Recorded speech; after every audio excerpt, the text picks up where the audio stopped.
Análise Política, com Orion Teixeira. Olá, Orion, muito bom dia para você nesta sexta-feira.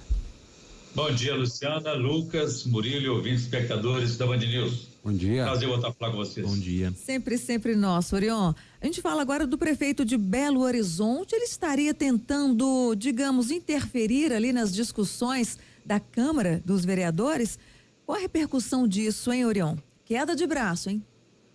Por aí. Antes eu queria dar um pitaco aí nessa notícia que o Lucas apresentou sobre a visita do ministro Paulo Teixeira, do Desenvolvimento Agrário, né? Ele saiu daqui admitindo rediscutir um dos projetos tidos como prioritários aí do governador Romeu Zema, que é a privatização da Ceasa Minas. Ele ouviu quase todos, mas não esteve com o próprio governador para ouvi-lo também. Alguém está errando aí nessa articulação política. É também a quebra de um protocolo. Sempre que o ministro visitava o governo, o estado de Minas, passava no governador, tomava um cafezinho, discutia ali uma coisa ou outra envolvendo os interesses de Minas perante Brasília. Isso não aconteceu, então parece que a articulação política do governador precisa ficar mais ágil para envolver essa agenda do ministro em seu próprio roteiro aí. Muito bem, agora entrando no assunto aí que você falou a respeito do prefeito de Belo Horizonte, né? Ele mesmo adotando aí um tom de brincadeira, né?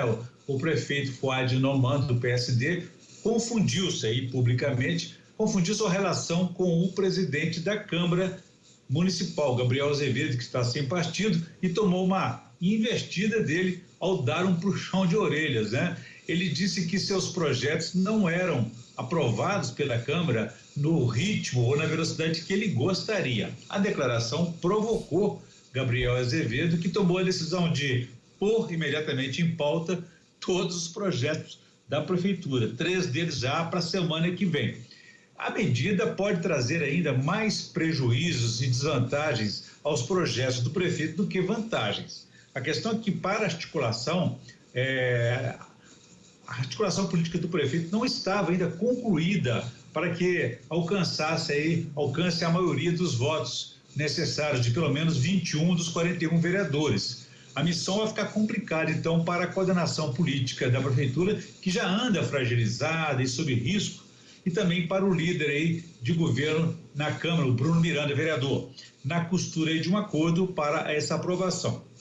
Com isso, então, o que vai acontecer? Os projetos importantes da prefeitura, como aquela mini reforma administrativa que vai criar mais de 500 cargos, e a proposta de auditoria do executivo que solicita novamente quase aí R$1 bilhão para as obras de Vilarinho ali na região norte de Venda Nova. Corre então aí o risco de não serem aprovados. O prefeito até tentou corrigir, dizendo que a Câmara tem suas prioridades e que é preciso respeitar seu ritmo e rito, que não cabe a ele fazer o que fez, dizer o que ela tem que votar. Bom, contra esse puxão de orelhas, Gabriel Azevedo divulgou ontem que ao assumir o comando da Câmara, ele encontrou 35 projetos que aguardavam discussão e votação e que os reduziu para 14 após 22 sessões de votação nos primeiros meses desse ano. Provocado, então, Gabriel Azevedo diz que não vai esperar a volta das sessões ordinárias para mandar tudo que tem nas prateleiras para votação, para não ser acusado de ser inerte. Por isso ele convocou reuniões extraordinárias para a semana que vem. Entre os dois, pode virar conflito e crises, porque estão em disputa antecipada para as eleições do ano que vem para prefeito. Fuad sonha com a reeleição. Gabriel pensa em virar prefeito. É uma relação que será conduzida aí entre tapas e beijos, na qual o prefeito tem mais a perder. Além dos dois, outros postulantes tentam se cacifar. A pesquisa divulgada pela Band nessa semana mexeu com os brios de alguns, e uns estão aí tentando buscar reorientar as suas estratégias. Orion, a gente fala agora de um cenário nacional, a possibilidade de inelegibilidade do ex-presidente Jair Bolsonaro. Qual a sua análise? Luciana, o ex-ministro da Justiça de Bolsonaro, Anderson Torres, que está preso aí há pelo menos 2 meses, disse ontem em depoimento ao Tribunal Superior Eleitoral que a minuta golpista que ele guardava em casa era um lixo, um texto folclórico. com o qual eles pretendiam anular as eleições presidenciais do ano passado.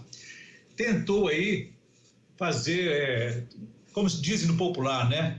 Limpar a cueca do batom. Esse documento pode ser a peça que faltava, com provas mais robustas, mais objetiva, do conjunto da obra bolsonarista para desqualificar a democracia, a justiça eleitoral, o sistema de votação e as urnas eletrônicas, para ao final manter-se no poder. Agora irão adotar então versões amenas, várias e desencontradas para mudar a convicção que está sendo formada. É como no caso do extravio das joias dadas pelo governo árabe após negócio fraudulento da venda de ativos da Petrobras. Negócio da China feito em petróleo com o governo dos sheiks. Primeiro, o ministro Bento Albuquerque disse que as joias eram para a primeira-dama, Michelle Albuquerque. Depois, acabou dizendo que era do próprio Estado, que seriam devolvidos para o governo brasileiro. O depoimento de ontem de Anderson Torres está sendo tratado como peça central da ação que pode tornar Bolsonaro inelegível. As provas vão se acumulando e foram exibidas pelo próprio Bolsonaro e aliados. Além da minuta golpista, o próprio Bolsonaro fez aquele ataque às urnas diante de embaixadores de outros países no ano passado. Tudo somado, Bolsonaro estaria mais vulnerável a um julgamento pelo conjunto da obra. Os filhos dele vivem dizendo, apresentando aí datas diferentes para que ele retorne ao Brasil após a fuga para os Estados Unidos. Mas ele só deve voltar ao Brasil quando esses processos contra ele forem encerrados, para não viver o vexame aí de prestar depoimento e depois dizer que foi julgado, condenado sem direito de defesa. A retórica bolsonarista é conhecida por nós após 4 anos aí de mentiras e afrontas aí às instituições, à democracia e à Constituição. Orion, a gente fica por aqui, mas voltaremos a nos falar na segunda-feira. Combinado, um abraço para vocês, ouvintes, espectadores também. Quem quiser saber mais pode consultar meu blog www.blogdoorion.com.br. Um abraço a todos e façamos um bom dia. Façamos, Orion.